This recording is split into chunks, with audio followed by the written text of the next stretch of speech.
Alright, is this thing on? Okay, yeah. Okay, so I messed up. This cannot be happening. Only 5 days of oxygen? Don't panic. They always say not to panic. I'm panicking! You know, this reminds me of that game, Pikmin, a series that started out on the Nintendo GameCube and has branched over to the Nintendo Switch. With the series that's been around for that long, you might be thinking that there must be quite a few games for the series, huh? Well, you'd be absolutely wrong! There's only 4! What do you think, Pikmin grow on trees? No, they grow on onions! Keep up! The real question you should be asking is, what the fuck is a Pikmin? Well, feast your eyes on this. I know. I cried too when I first saw them. Pikmin are these little creatures that, once plucked from the ground, follow your every order without question. You throw them at a monster, they fight. You throw them at a bridge, they build it. You throw them at an item, they pick it up and take it to your ship. They're like little men that pick things up for you. Does anyone know why it's called that? Now, you may have noticed that these little guys have different colors. And if you did, good job. I'm proud of you.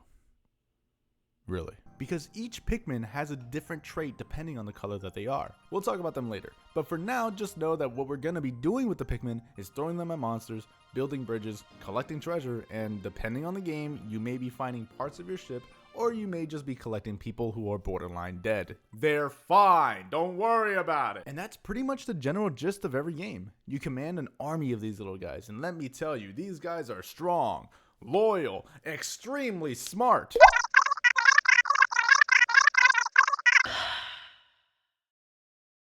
They're extremely loyal. Not only are you going to be managing your Pikmin, but you're also going to be managing your time. Depending on the game that you pick, you have a limited amount of days that you are allowed to be on the planet before you lose, while others limit your days by how much food supply you have and if you can find them in the world. But no matter the game, you are always limited by the actual day you're on. You see, you can only run around when the sun is out, because once the sun goes down, you and your Pikmin are fucked. The predators on the planet become a lot more hostile and dangerous to be around, forcing you to fly back into the atmosphere. And while you'll be fine every night, you better not leave behind any Pikmin down there, because if you do, well...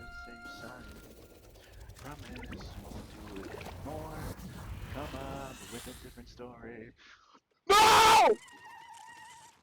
Oh shit! No, leave him alone! Fuck! Oh my god! Fuck! And again, this mechanic goes for all the games. You cannot run around during the night in any of them. Except for Pikmin 4. 4 lets you actually do exactly what I said you couldn't do. But I'm getting ahead of myself. We'll talk about that later. For now, just know that you can start with any of these games. You don't need to play the first one in order to play the others or vice versa.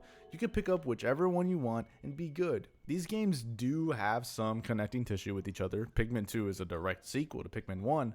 But other than that, you'll be fine in the story department no matter where you start. And honestly, the story is never really the real reason I play these games anyway. It's all about that gameplay. With all that being said, I think it's time I go through the games in order of release and briefly talk about them. I'm not going to talk about the fundamentals of the game since I just did that, but I will give every game some background and some personal opinions in there. And without further ado, let's bring our attention to Pikmin 1, where it all started.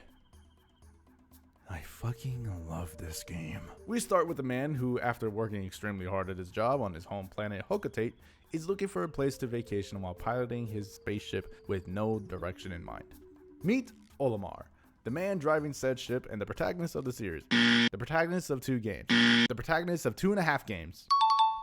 Olimar is the main character of Pikmin 1, 2, and Hey Pikmin, which is a spin-off on the 3DS, and he does make some appearances in basically every game. I did not play Hey Pikmin for this. I'm not going to talk about that. Now, back to the story. While driving his ship, Olimar is hit by a meteor, breaking his ship into pieces, and is forced to crash land on a mysterious alien planet. This planet is inhabited by dangerous creatures who ruthlessly attack when they spot you. Olimar is defenseless, and with the air poisonous to him, he only has mere hours before he meets his doom. At least that's what he thought initially, until he met a curious little creature he pulled from the ground, who he promptly names a Pikmin. From here on, the game is pretty simple. You only have to worry about 3 types of Pikmin: the red, yellow, and blue types.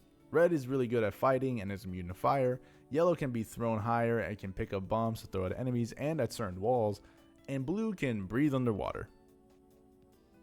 They really fucked over the blue. You also have 30 days to find and recover all of your missing pieces for the ship. You go from area to area looking for these ship parts while also fighting to survive and keeping your Pikmin safe as you chuck them into danger. Now, granted, if some do die, which they will, you can grow more and replace them, but the guilt of seeing them die and hearing them scream out in pain after putting their trust in you will never leave.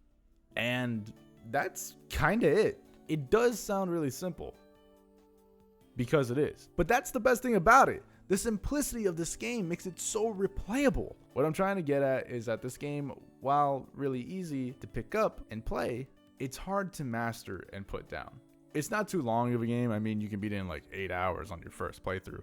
But I promise if you play it again, you could probably beat it in like 5 or 4 hours if you don't fuck around. Speaking of fucking around, let's move on to the direct sequel of this game, Pikmin 2. I fucking hate this game.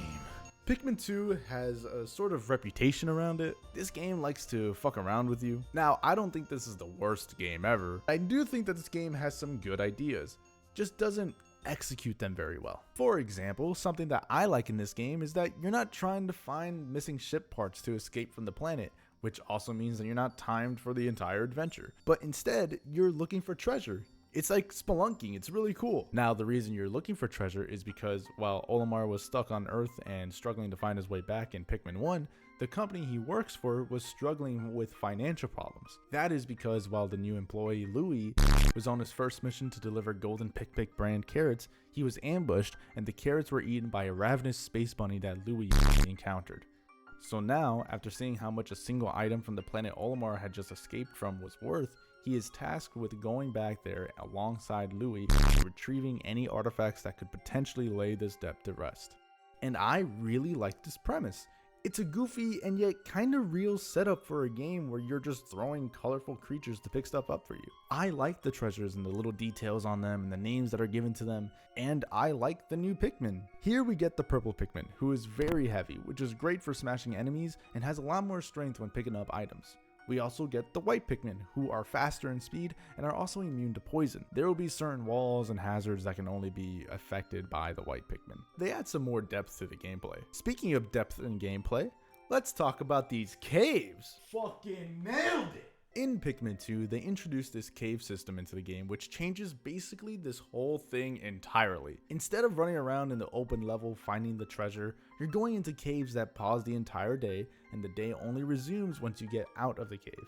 And yeah, it doesn't sound too bad on paper, until you realize that you're in these caves for like 80% of the game, and the caves just keep going and going, and you go deeper and deeper down, and you feel like you're never getting out of these caves, and you're just looking at the same textures the entire time. And it doesn't help that half the time the caves are just straight up bullshit. You have a limited number of Pikmin in each cave, so that means that you have to be very careful with each encounter. And again, it doesn't sound too bad on paper, but when the whole game is going through caves and it's kicking your shit in consistently, it's not fun anymore. Listen, I've played and beat most of the FromSoft games. I know hard games. I can do that shit. When I see bullshit, I call bullshit. When most of your Pikmin are killed from some fucking bullshit falling from the sky, and you have no idea that it was gonna happen in the first place, and you have to go back outside the cave to grow more Pikmin because you can't grow Pikmin in the fucking cave.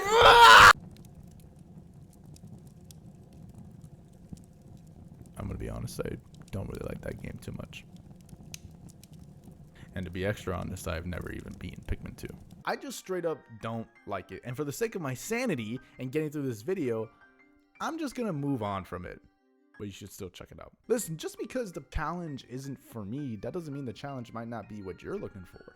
I may not be the biggest fan, but that doesn't mean that it doesn't have any value. I like the treasures and I like the characters and the gameplay significantly faster than the first. For example, you can pluck the Pikmin way faster, not just with the help of Louis, but with the fact that you don't have to wait nearly as long as you did for the Pikmin to be ready to pluck out in the first game.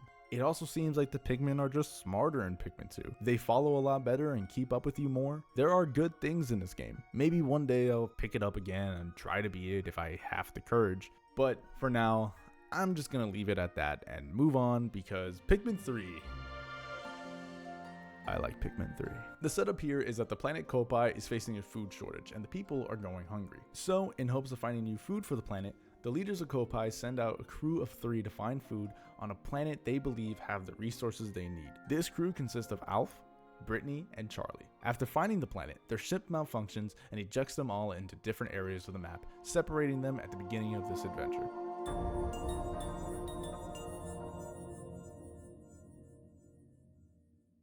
From here, the story unfolds where you must find the crew members and possibly more people along the way. Again, a simple yet kinda real story, and it gets you motivated to find food for the dying planet and its citizens. This time, there's no treasure or ship parts per se, but there are still objects that you can find throughout the game which upgrade your ship in small ways. And once again, there's no time limit. The only limit you have is how much food you have to stay alive. You see, you need to find and collect food for the people of Kopai, but you also need the food to feed yourselves while you're exploring the planet. So, the more food you collect, the more days you have to explore. And once again, you will discover more Pikmin. This time we have fairy Pikmin who are not only cute as fuck, but they can fly and carry things above you instead of just around you like other Pikmin. And we get rock Pikmin who can break glass walls, crystals, and can break the game. These guys are so strong, you can kill basically anything with them if you play your cards right. The environments in this game are so pretty. Yeah, you can see they're a little dated and you can call me stupid or biased or stupid again, but I still think that they look incredible. I just genuinely think this looks great. And the gameplay is also great. They added this lock-on feature which makes it so much easier to hit your targets instead of just throwing them all willy-nilly while moving the camera and running around hoping that you hit the thing that you want to hit. Now you can do all that and still hit your target. And if nothing else, this game has couch co-op, baby. So you can play this whole game from the absolute beginning, mind you, with a friend. This, unironically, is the reason I got into the series and the reason I like it so much. Being able to share the whole experience elevated the Pikmin gameplay to a whole other level. I don't care if the resolution looks worse or if the FPS is getting cut, and I don't care if it's annoying to pause the game for both people if one person needs to look at the map again because their sense of direction is atrocious, because I'm playing it with someone else who is next to me. This kind of experience is something less and less games are affording us in this day and age. When I bought Pikmin 3 and my girlfriend wanted to join, I didn't even think the option was going to be there. I thought clearly there would be no split screen available for a Nintendo game like this. They only do stupid Mario Galaxy co-op. Oh my god! It's fun, it's fluid, you get to strategize with each other. It's just an amazing time. This is the one Pikmin game where I did all the challenges and I got all the badges because I did it all with my girlfriend. So if you have anyone special in your life, whether it be romantic, platonic, siblings, this is a fun game to play with them. And here we are at the latest release, Pikmin 4. After getting a distress signal from Earth, the rescue corps, that's you, fly over to help and find the one who sent the SOS signal. From there, I think you can guess what happens. You crash land and you must find your crewmates and castaways who can range from civilians or members of your crew. All this, and you must repair your ship at the same time. Where this game differs is in the fact that you, yes, you, are the main character. You get to make a character and set off on an adventure of Pikmin delight. It's cute. It's fun. I don't really like it. I'd just rather be a character. Personally, I don't like making you silent protagonists in a series that has had so many fun characters to play as. I just think that they could have made someone new who would be memorable, just like how they did with Alf, Brittany, Louie, and of course, Olimar. Who the fuck is that? This mysterious little guy is the main antagonist of this game and is kidnapping the people you, yes you, must save and is turning them into fuzzy little guys that look just like him. They're called Leaflings, and in order to defeat them and bring them back to the base, you must beat them in a game of Dandori. Dandori is a game mode where you either have to beat your opponent by collecting more fruits, increasing your score, or by completing challenges within a certain time limit. These are fun, not super challenging or anything, but they're a fun distraction and keep the game varied. Another way the game tries to mix up the gameplay is by adding caves, son of a bitch! But, wait a minute. These caves aren't bad. They're short and pretty fun. There's a lot of them too, and they don't overstay their welcome. And the little noise they make when you open one up, it's just... oh, that's bliss. And just when I'm getting tired of them, they shoot me back out, and it's back to exploring the overworld. Speaking of the overworld, look at this!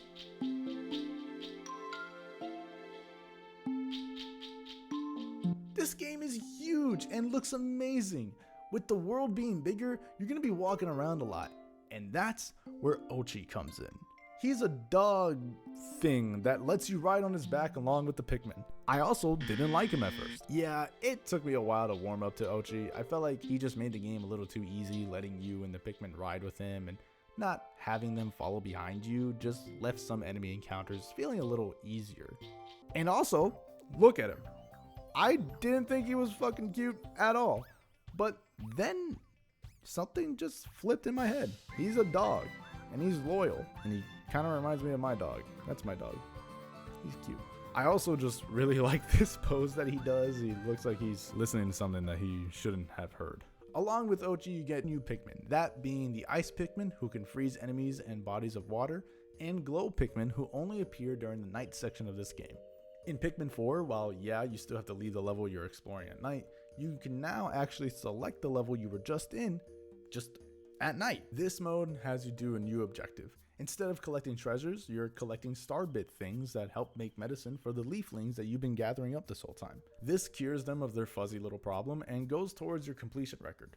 During the night missions though, you are only allowed to use the Glow Pikmin, who are pretty different from the normal Pikmin. These guys only show up at night and you don't have to pluck them out from the ground. Instead, when you gather the star bit things I mentioned before, you grow more Glow Pikmin instantly after they deliver it to their base. But be careful, because at night the enemies are tougher and are coming towards those bases to destroy them and ruin your plans. You have to multitask getting as much of those bits as possible while also defending your base. This is a really fun mode. And overall, this is a really great game. And I only have one really big criticism of it. And it's that it has couch co-op. But it's the stupid Mario Galaxy co-op bullshit, where one player is actually playing the game and the other player is just a cursor that can shoot rocks at things. At that point, just don't even put it in the game. I'm more upset that you advertise that you can play with a partner and it's the lamest type of co-op ever. Especially when 3 did it so well. I don't know, maybe the Switch couldn't handle 2 players with this new camera system or something. But it's just the case, just don't even have it then. Anyway, yeah, that's all the Pikmin games. So if you find this video and haven't played them, you should. They're really fun. And I really recommend the series to you guys. I guess I should have been using this time to actually send you my coordinates instead of talking about a Nintendo game before the battery on this camera runs out. My coordinates are 27